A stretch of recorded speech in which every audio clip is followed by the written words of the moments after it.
My dear Jenny, replying to your letter of inquiry as to the best method of helping a husband, by which I presume you mean to infer his affectionate regard for you, my advice, covering an experience of some 20 years, is to feed him. Feed him early and feed him late, and if he wakes up at any period during his regular sleeping hours, don't give him a dose of paregoric like you would a baby, under similar circumstances, but have a red-hot tamale or some other dainty and similarly digestible article waiting by the bedside to tickle his palate. Never fail to pamper his appetite, and he will not stray very far from the portals of home. To be sure, he will take little incursions into the realms where he roamed when fancy-free and before he knew you, but he will always return in due time if you keep the pot boiling to his fancy at home.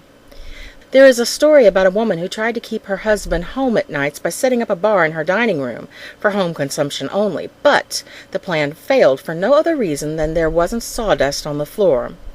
It was like going over to San Francisco to listen to a grand opera on Carmen nights. If you don't find your neighborhood smelling of garlic, you know something's wrong.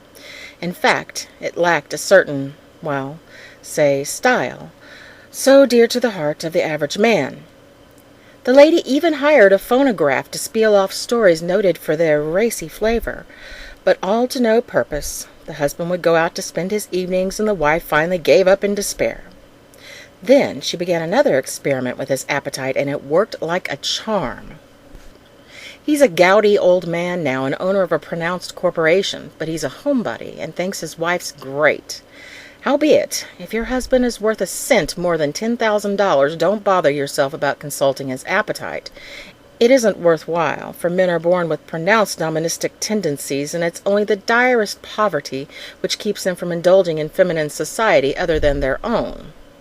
But whatever happens, do not proceed to make a doormat of yourself.